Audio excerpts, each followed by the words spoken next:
Thank you so much, Mark, for taking your time to join me today. It's It's really a okay. huge pleasure to chat, and I am very eager to learn about your journey and just to see exactly what you intend to do as an international medical graduate. So maybe you can just start by telling us who you are, where you're from.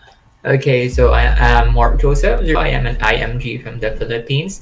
So in the Philippines, I recently graduated for 2022 exam in the Philippines as a doctor in 2023. So the opportunity here in Canada to check things out, of course, just to think if I could transfer. So I am a practitioner with about approximately 6 months experience in the community medicine. That's about it. All right. How do you like it? So far, hence, I really, really do want to transit here as much as possible. So I'm really Absolutely. checking and try to navigate on how could I become a doctor here. And of course, it's kind of difficult because I don't have idea on how to go. At the same time, and ask me about it too. It's kind of difficult. Unlike if you're just like gonna search online, um, the things online are very different if you're going to ask somebody who already transitioned as compared to just like reading it on a website. Absolutely. So, was your journey then to move to Canada? Was it like a very difficult journey? Like, did you have any hard time moving here at all as an IMG? Oh no, I came here as a tourist just for a quick vacation. This is actually a gift from my sister because I graduated and finished up as a doctor in the Philippines. So she told me that maybe you could check out Canada right now and then try to transition if you want. Then after when I came here, I got interested and wanted to transition here, of course. Mm-hmm. The place is really beautiful. Yeah, absolutely. Canada is gorgeous. I guess your moving here then was not a very complicated one. So how are you then looking at it in terms of your permanent resident? Because one of the qualifications for you to sit for the medical licensing exams is being like a Canadian permanent resident or a Canadian citizen. Well, not before the exams. Well, that's if you're applying for CARMS already. That means after you've already passed the qualifying exam. Oh, so actually, I do have my permanent residency on the process right now. So I'm just like waiting for the invitation from the immigration if I could really continue as a permanent resident here. And currently, as I already had my medical credentials source verified, however, I'm not actually sure if I did the correct one. Because they only told me to maybe just submit your diploma and your TOR, so I'm not sure if that's enough already because I can't really see any information online Yeah. on what kind should I source verify Yeah. so that I could use it to transition here. Oh yeah. So absolutely you're supposed to use the physicians apply.ca account, which is the one which is, I would say, approved by the Medical Council of Canada. But sometimes it's a little bit tricky because people go around and they do other certifications, but then it doesn't work. So you absolutely need to do the physicians apply.ca account if you want to be, because that's the only platform through which you can then register for your exams and be able to sit and take the exam. But again, you can take that exams even from the Philippines. I guess there's a center in the Philippines where you can take that exams from while you wait for your Canadian process to come through. But how then did you, like, are you coming through express entry? Is there a particular route that you're coming through? My sister went for an express entry for the permanent residency because she's the one who is trying to process it. And she told me it's kind of easier for a healthcare professional come here as an express entry or a skilled worker. Mm-hmm. Okay, so she's the one actually helping you to do all the paperwork for you. Yes, she's a citizen here already in Canada, so she knows the work compared to me Yeah, so it in makes terms it of easier. everything. Yeah. Absolutely. Absolutely. You're lucky to have her because the process is usually very daunting and a lot of people don't know exactly what to expect or what to anticipate with respect to that. All right, good. So, immigration process sorted out already, which is usually number one and most difficult thing. But then tell us in terms of your what made you to initially just even become a doctor? Why did you become a physician? Well, call it cliche or something. I really do have a passion for helping people, and one of the deciding factor that make me want to become a doctor is that my parents are also very sickly. So in a way, I could help my parents at the same time help other people being a doctor. Mm-hmm. It's like hitting two birds with one stone. First and foremost, before I didn't know about their sickness, their health. Eventually, when I was a kid, my dream is actually first, it's either to become a doctor or a priest. So these are the two things that I Wow. really am considering when I was in preschool. I was leaning to being a doctor as compared to a priest now. But it's like hitting two birds with one stone because I really, really do love to help people. So in Yeah. a way, I could help people as a doctor. At the same time, I could help also my family. So it kind of works two way. Absolutely, absolutely. Okay, wow. You're calling it a whole story.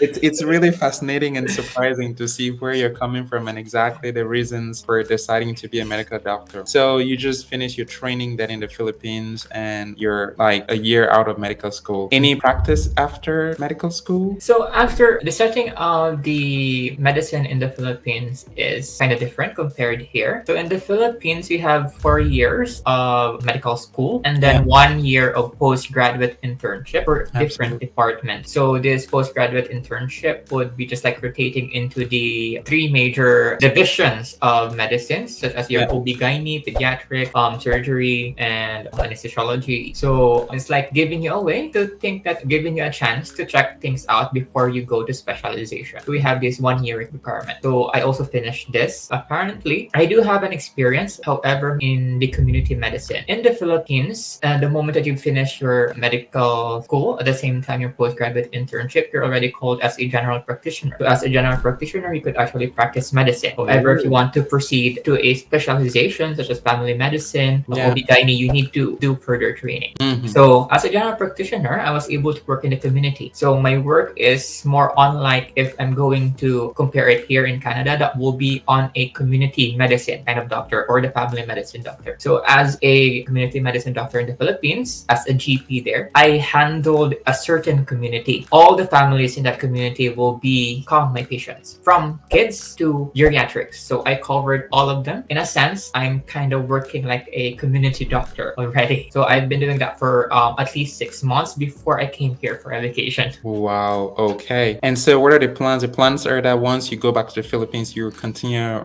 doing that while waiting for your documentation to see through, or what is the process like for you then? Like, what are your next steps? So actually, that's the thing that I'm going to ask guidance to you right now, because I'm actually thinking, since I was browsing through the website and of course on how to transition here in Canada. So there are ways for me to transition that could be via PRA, and of course I could also apply as to do my residency training here in Canada. So it's a torn path for me right now because currently my status here is only a visitor visa or a tourist visa. So I really need to go back to the Philippines. So I need to await for my permanent residency. So Yeah. the next thing for me would be, should I go into residency training, or I'll wait for my permanent residency and come back here Hmm. immediately. So I'm kind of torn on what to do right now Yeah. because I really don't know how's the feasibility. How will I make it? Will I make it? All right. What would Yeah. be my hindrances? Sure. Those.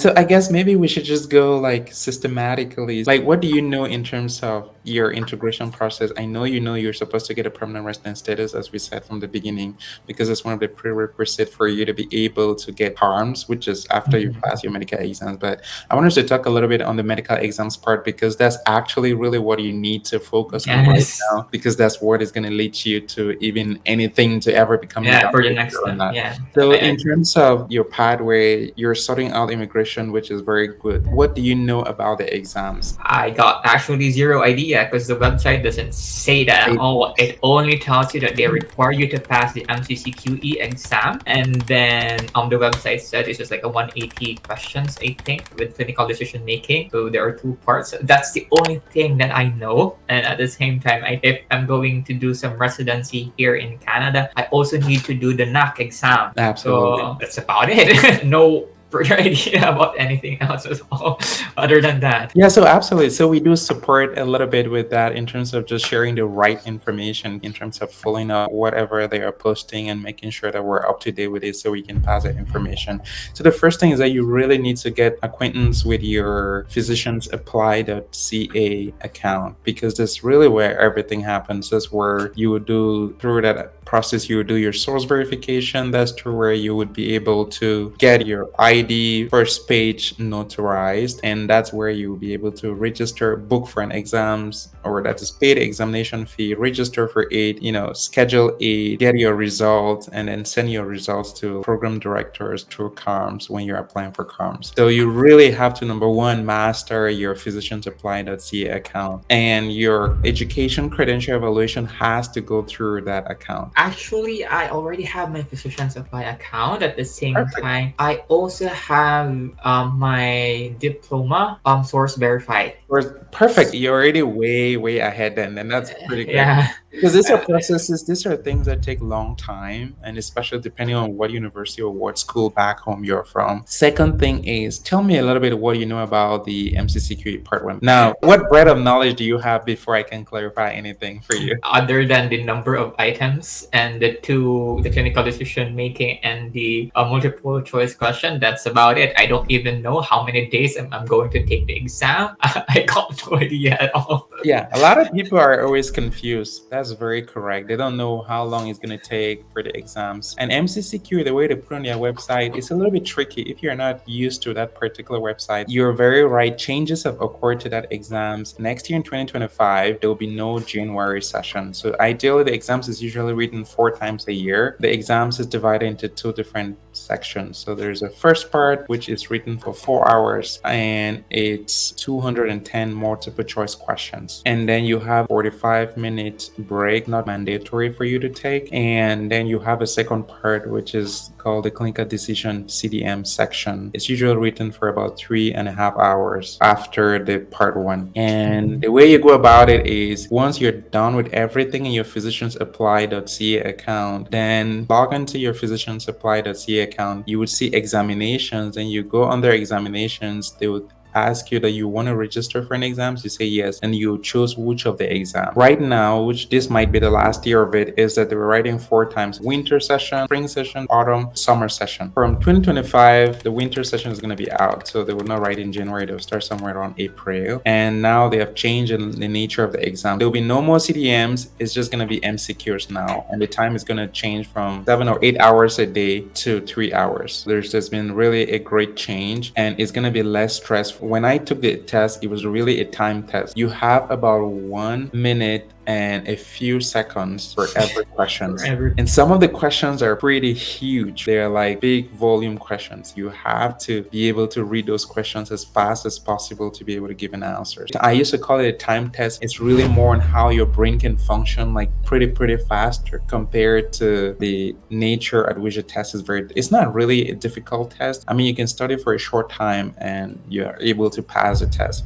but then getting a good score as well is really important. How much do you think you're already? I mean, I know you're a fresh grad, you've worked a little bit. Now, how ready do you think you are? Have you seen sample questions? Do you think they're easy? It's hard? I really do think I'm unprepared for it because, first and foremost, there is a huge difference, might be a huge difference in the healthcare system. At the same time, the treatment in the Philippines as compared to here in Canada. What I know will be based on the books on what we use in the Philippines. Mhm. It doesn't mean that it's the same here. So that's why I'm also thinking of what resources should I be studying. So that's one of the reason right now that I am actually trying to take the exams next year, scheduling myself for next year for April, because I really do think that will be a sufficient time for me to study. At the same time, hopefully I have the results for my PR applications already. So I think it will be the perfect timing for me. Absolutely, In any yeah. case. I think you're in a very good trajectory. You're on a path to success if you can just prep and make sure you're ready in terms of these things. Giving yourself till April next year is like a very brilliant decision that you've made. So resources that I know and the one that I particularly use and that made me to succeed, question banks, and the most viable one that I thought was closest to the exams, ACE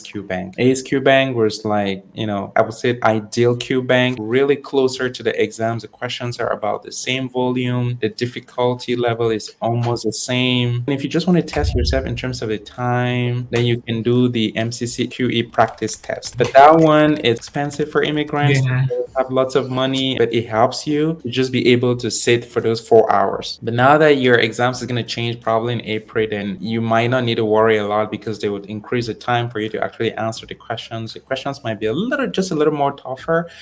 because again CDM is out, so I guess you need to prepare a little more. In terms of textbooks, people say a lot, Toronto notes. It seems like a good textbook. I just particularly found that it was very complex for me, so I never really wanted to use it. But the resources that I use, resources that were tailored towards the exams. I use Mastering the Board, and then there is Escape Plan books as well of Dr. Conrad Fisher. I was watching the videos, and anytime I'm driving to work, because I was working full time, I worked full time, but then I was also preparing for the exams.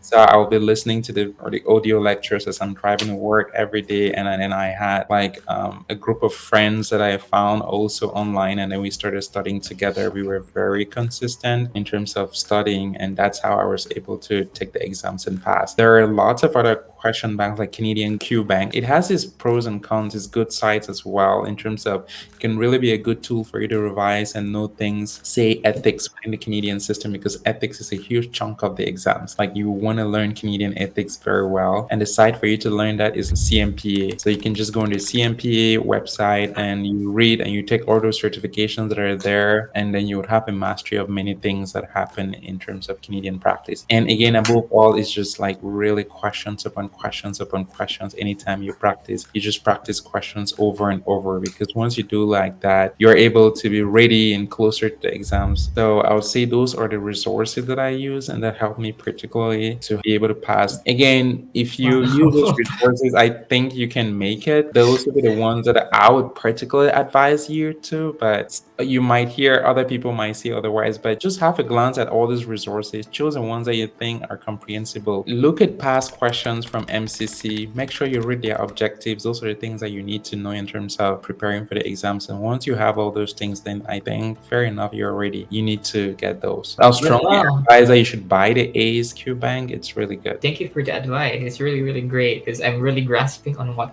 should I read. You know what? Just take a bunch of questions, answer them blindly, be very, very stringent with yourself. Don't cheat or anything. Be very strict with yourself. Just make as if you're the toughest teacher ever. Like if you make an error, it's an error. And you can even say you make an error, you take away one other point. That way you're evaluating yourself very strongly. And then those questions would directly orient you in terms of what you're supposed to study, where you're lagging, and the things that you need to top up. For sure, you need ethics to read. Yeah, exactly. Canadian, and you need, I don't know if you have a strong background in psychiatry. Psychiatry is a very famous question topic that they like to ask a lot of questions on, and gynae. So I'll say the top topics would be Canadian ethics, psychiatry, gynae, emergency medicine, pediatrics, geriatrics. The 6 topics are like you should master them, and every other thing can come in any other. But these 6 topics as I've given you, those are the ones that are usually like you get 60 to 70% of the exams just on this topic in several formats. So I think that's where you should focus on. If you finally succeed and you move into Canada, what specialty are you looking at doing? I'm actually leaning forward into family medicine, Yeah. family medicine or No, community absolutely. Family medicine. medicine is great. There is a shortage of, I don't know, when you come here, people stay here for 5 years and they never have a family doctor. They only use like walk-in clinics when they have an emergency, but apart from that, they don't have any family doctors. The scarcity of family doctors is a big thing. Fewer that like doctors are very scarce in Canada, but then they don't want to open the door widely for international medical graduates. But then no one is ever willing to take the blame. It's always, I don't know, another department's problem. When you hear all the stories online in terms of getting to the system, how do you feel? Do you feel worried, scared, frightened? Have you even heard anything at all? Well, while searching online, actually, there is a lot of failure stories to transition actually here in Canada. So that is really something that I was really hesitant about. So I'm just like, oh no, should I really pursue this? I also need to think about the finances to do transition here. So it's also kind of huge. So it's a factor. There is some hesitancy. However, it's something that I want to do. So it's my goal. Since it's a goal that I wanted to pursue, then it's something that I really need to work out on, because it's better to work on something than you'll regret something that you're not or haven't tried doing. That's my motivation so far. Scared what will happen to you? It's there. But let's just try. There's no harm in trying. Absolutely. What would you say your next major objectives are? Probably stay here in Canada and practice. I actually checked everything about on how to transition here using the BC platform. They have this your health match BC, I think. So I also sent my credentials there online, and they considered me as an associate physician here in BC in case that I'll finish the MCCQE examination. So after that, I think I only need to have some licensure. So the next step is kind of blurry already for me because I'm not really sure what there is no contact on how will it work, on how will I get the job if I became an associate physician, something like that. And just say, okay, put that in the back of your mind right now because you need to focus on the MCCQ on the upcoming April. For the next steps will be you're gonna think or you're gonna worry about that after the MCCQ. I know the people who hire at Fraser Health. So I have talked to the hiring directors there at Fraser Health, and I have been able to connect them with physicians who are looking at moving into BC. But of course, the licensing exams are the biggest ones that you need to clear off the way before you're moving. What then would you say someone who is still prepping to say leave their home country? What advice would you give them from your little experience you've already had? You need to know about the risks involved, of course, in transitioning here, and of course, the funds financially if you really wanted to transition here. So it's something that you need to be clear about first before moving here. Because the moment when you move here, finally, you can't really go back easily because you already spend a lot of money. You need to spend dollars too in staying here, and of course, doing jobs that maybe might not fit to your standards. You might try, probably. I'm just like lucky that I have my sister with me right now because she's the one who is providing for me. However, if I'm going to be alone, I really do think that I might give up. Third, that you need to understand the whole process first before you try to come here in Canada. And then since you could actually do everything online, so which is actually that's something that I learned about when I came here in Canada already. So since I could do it online from setting up my physician apply account, going into your source verification and everything, and of course applying for the MCCQE exam at the same time. Fortunately, in the Philippines, we have an outlet there to have the exams locally in Manila. I think it will be easier for us, no, as a Philippine IMG, to have my MCCQE exam, but it will be less costly to travel in a local area as compared if you're gonna come here really in Canada. Information is really, really necessary. Information about the pathway and the finances that you need to prepare, and of course, it's very difficult if you're just going to grasp around in the dark, not knowing anything, and just like pursue your dream. Just say like, I want to go to Canada and become a doctor there without knowing anything. That's a no-no. You really need to have the information because I really saw a lot of stories online saying that they went here without checking online on what to do, what pathway are they going to take, and then they end up doing some odd jobs that are not related to their field. So it's very sad because they're respectable doctors in their home country and they end up doing something manual labor. I'm not saying that manual labor is bad or something. It's just like they have a respectable profession in their home country and they're doing things that aren't related to their field. So they might fall more into scams. High risk for scam. A message to those who wanted to transition here and they're still in their home country, you need to be really, really aware of what you want to take. Make a goal and search online, and as much as possible, of course, they need to go to your YouTube account because your YouTube account actually helps a lot for me because I was able to check and to grasp of so these are the pathways available right now. Your YouTube account was able to help me understand better on what could I do as an IMG and what are the possible pathway that I can take. And of course, you also do updates about the MCCQ exam. Yeah, I saw the video about the MCCQ exam. It was wonderful. Thank you so much for taking the time and for sharing your experience. We wish you lots of success on your journey. We would always be there to support you. If you have any questions or any things that you want us to address, just maybe shoot us an email. Knowing that you're preparing for these exams is just knowing that you're doing the whole medical syllabus, including neurology, physiology, nephrology, all the specialties. You're doing it in a year. So your journey is starting right now. Thank you so much, Mark. I do appreciate it, and definitely we'll be able to get back to you once you succeed and we can share the success story. Hopefully, yeah, in God's will. Absolutely, yeah. Yes. God is always going to bless you and Yes. you'll be able to succeed.